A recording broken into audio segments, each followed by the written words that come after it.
প্রিয় দর্শক, metro rail হবার পর থেকে আমরা কোনো পরিবহনে তেমন কোনো যাত্রী দেখি না। যাত্রী এতই কমে গেছে যে পরিবহন সেক্টর ধসে এবং ধ্বংসের দিকে। মেট্রো রেল মুখী সবাই এখন হয়ে গেছে। তাই চলুন আমরা পরিবহন সেক্টরের একজন সিনিয়র সুপারভাইজার লিয়াকত আলীর সাথে কথা বলবো। 11:30 ঢাকা মহানগর উত্তর, পল্লবী থানাধীন। ভাই ভালো আছেন? আসসালামু আলাইকুম। আপনি তো সিনিয়র একজন সুপারভাইজার, এখানে একটু বলবেন যে যাত্রী নাই কেন গাড়িতে? যাত্রী নাই, আমাদের বর্তমানে গাড়ির পরিবহন অবস্থা খারাপ, কিন্তু মেট্রো হবার কারণে আমাদের এই সমস্যাটা দেখা দিচ্ছে। হ্যাঁ, আমাদের সমস্যাটা দেখা দিচ্ছে মেট্রো রেলের কারণে। তাই আমাদের গাড়ির অনেক সমস্যা হয়েছে। গাড়িতে কোনো টাকা পয়সা মালিকটা পায় না, ইনকাম নাই, বুঝছেন। তেলে গাড়িতে কোনো 500-1000 পায়, আর না পাওয়ার মতোই মালিক দেওয়ালের সঙ্গে পিঠ থেকে গেছে। এটা কি ব্যবস্থা করা হোক, কি জন্য সমস্যাটা সমাধান করা হোক। আচ্ছা, তো মেট্রো রেল কি বন্ধ করে দিলে আপনাদের জন্য সুবিধা? মেট্রো রেল বন্ধ করার মধ্যে তো আমরা তো এটা এই ক্ষমতা তো আমাদের নাই, এটা তো বাংলাদেশ সরকার জানে। ডক্টর ইউনূস সাহেবকে বলে মেট্রো রেল বন্ধ করে দেন। হ্যাঁ, সে তো এগুলো তো আমরা বলবো না, বললে আমরা কেন কালার হব, তাই না? এটা আমাদের ভুল ধারণা।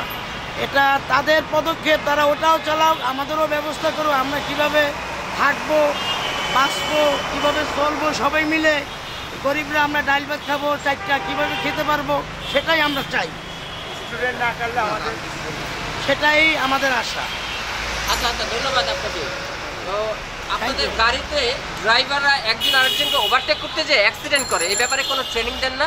জি জি, আমরা ট্রেনিং দিই, কিন্তু হ্যাঁ ড্রাইভার স্টাফকে দিই, সবাইকে আমরা ট্রেনিং দিয়ে আমরা licence, photocopy, voter ID card, photo সবই রাখি। ওরা ইন্টারভিউ পাস করে সরকার থেকে লাইসেন্স আনছে। কিন্তু এই পারাপাড়িটা হয়, কারণটা হলো দেয়া এক কারণ, আমার কে কার আগে যাবে, যেহেতু সবারই ইনকামের গাড়ি। হ্যাঁ, টাকা দেওয়া লাগে, সবারই মালিকও ক্ষতিগ্রস্ত, টাকা দেওয়া লাগে। ড্রাইভাররা কে কার আগে এলে ইনকামটা ভালো হবে। হ্যাঁ, এর জন্যই আর কি। ধন্যবাদ আপনাদের। প্রিয় দর্শক, দেখতে আসলে পরিবহন সেক্টর অনেক পরিস্থিতিতে আছে। আমরা দেখতে পাচ্ছি যে হারে আগে উঠত যাত্রী এই পরিবহন সেক্টরটায়, কিন্তু এখন মেট্রো রেল হওয়াতে এই পরিবহন সেক্টর ধসের দিকে চলে গেছে। তো এটা একটা সুরাহা দরকার। এই আবেদনটাই এখন শ্রমিক এবং পরিবহন সেক্টরের।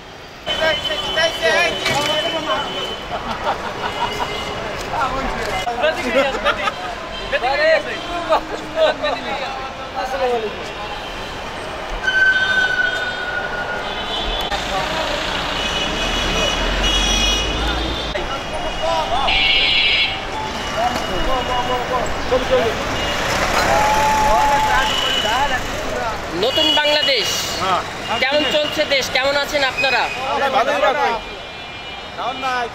আপনাদের সবসময় দেখি এই ঢাকা মহানগর উত্তর পল্লবী থানাধীন এলাকায় মেট্রো রেলের নিচে এই ঠেলাগাড়ি স্ট্যান্ড।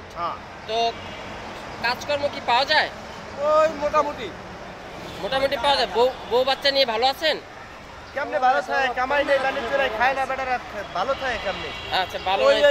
কেমন আছেন? আপনার অবস্থা কেমন বলেন? জি স্যার, কোন বলেন? এই যে বউ পোলাপান নিয়ে ভালো আছেন? এককালে বুড়িতে সাততলা, আমি তো ও একজন না দুইজন? হ্যাঁ, ওকে একটাই না দুইটা? না, বউ আসলে তিনটা, দুইটা গেছে, একটা আছে। ও, ধন্যবাদ আপনাকে। প্রিয় দর্শক, দেখলেন একজনই পালতে পারে না, কিন্তু ওনার তিনজন। ভালো আছেন সবাই? আলহামদুলিল্লাহ। বউ ঠিক মতো আছে? ইনশাআল্লাহ আছে। ও একজন না দুইজন? একজন। আচ্ছা, একজন নিয়ে ভালো থাকবেন সব সময়।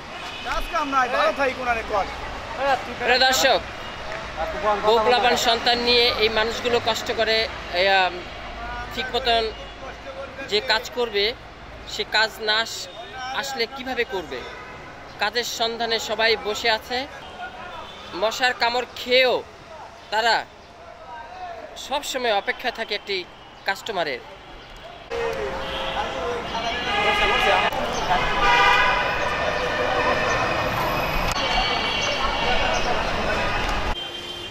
সুপ্রিয় দর্শক, ঠেলাগাড়ির পরে আমরা এখন অটোরিকশার কাছে চলে আসলাম। এই যে এই ভদ্রলোক সারাদিন অটোরিকশা চালায় এবং যারা অটোর বিরুদ্ধে কথা বলে তারাই কিন্তু রাস্তায় নেমে আগে অটোরিকশাই খুঁজে, কারণ অটো ছাড়া পা রিকশায় অনেক কষ্ট হয় যিনি চালায়, এবং একজনের বেশি দুইজন উঠলেই সেই ড্রাইভারের মাথা নষ্ট হয়ে যায়। আর অটোতে 3 জনের জায়গায় 5 জন উঠলেও ড্রাইভারও ভয় পায় না, গাড়িটা দ্রুত চলে। কারেন্ট বিল যারা গ্রেজে রাখে রিক্সাওয়ালারা, সেই গ্রেজ আলারা কিন্তু মিটার বাবদ কিন্তু টাকা নিয়ে নেয় এই অটোর কাছ থেকে। কেন এই অটোকে এত অত্যাচার কেন করছে আমরা একটু ভাইয়ের কাছ থেকে জানবো। ভাই, অটো রিক্সার বিরুদ্ধে কেন লেগেছে বিভিন্ন মহল? ওডি দেখা গেছে হেরাই তো মালটা নামাইছে, হেরা নামাইছে দেখেই তো আমরা এই ব্যাটারি গুলা কিনছি, কিছু কিছু পাঁচগুলা কিনিয়া আমরা দেখা গেছে বানাইছি নাকি। এইগুলা যদি হেরা প্রথম না নামাইতো তে তো আমরা এইগুলা নামাইলাম নইলে। ঠিকই তো। আচ্ছা, আপনারা তো আমরা এই যে কিস্তি উড়াই এই গাড়িগুলা কিনলাম বানাইলাম, এখন আমরা কি অপরাধ করছেন? হ্যাঁ, আমরা কি অপরাধ? আমরা গরিব মানুষ। এখন কি মানে সরকার মেনে নিছে আপনাদের এই আন্দোলন? 1 মাস সময় দিছে। আচ্ছা, আপনারা পরবর্তীতে এই সব সিদ্ধান্ত কি নিয়েছেন? আমরা পরবর্তীতে আমরা গাড়ি চালামই, হেরা যতই ইয়া করুক বাধা দেখ আমরা মানবো না। আমরা কে লাগে? আমরা গরিব মানুষ, আমরা কই যাবো? আমরা এই দেশের মানুষ। আচ্ছা, আমরা আরেকজন অটোর সাথে কথা বলছি। আসসালামু আলাইকুম। একটু অটো সম্পর্কে জানতে চাই। আপনারা অটো আমি বলতে চাইতেছি এটা যে অটো গাড়ি যেগুলো চলতেছে 20 টাকা ভাড়া নামায়া আবার দৌড়ায় যায় 20 টাকা আনার লাগিয়া, তাহলে এই সব জায়গা হয়েছে সাধারণ গরিব এলাকা।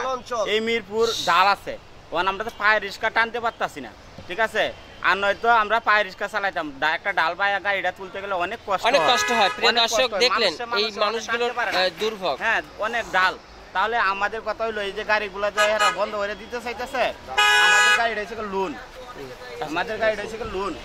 প্রিয় দর্শক, দেখলেন অটোর বিরুদ্ধে যারা আমরা একটা কথা শুনলাম অটো নিয়ে। ধন্যবাদ। দেখেন আমার কিস্তি আছে দৈনিক আমার 500 টাকা করে, দৈনিক আমার 500 টাকা করে দিতে হয়। তাহলে আমি কি করে আমার সে পেমেন্টটা চালাই? যে সকাল 5টার সময় বাইরেছি, এই যে দেন সমিতি, এই যে সমিতি, ঠিক আছে? 5টার সময় বাইরেছি। আচ্ছা, প্রিয় দর্শক, 500 টাকা আজানের সময় বাইরেছি, 500 টাকা ভাড়া মারছি। এখন আমি কি মালিক বুঝাবো? কথা এই যে আমরা আপনাদেরকে শোনালাম, মালিক বুঝাবো না, আমরা নিজেরা চলবো। এখন আমাদের কথা হচ্ছে 4 লাখ টাকা 5 লাখ টাকা গাড়ি নামাইতে চাইতেছে, আমরা তো এগুলো চালাই আমদানি দিতে পারবো না, আমরা নামাইতে পারবো না, তাহলে আমরা কি করে চলবো? প্রিয় দর্শক, এই অটো রিক্সাগুলোই কিন্তু রাস্তায় পথে যেই নামে আগে অটোই খুঁজে না, পা রিক্সা দেখলো এখন আর উঠতে চায় না। তো এখন এমত অবস্থায় এদেরকে কয়দিন পর পর কেন হেনস্থা করা হয়, এই নিয়ে প্রশ্ন এখন দেশবাসীর এবং অটো জগতের। শাহ আলম সম্রাট report, MCV TV online YouTube channel.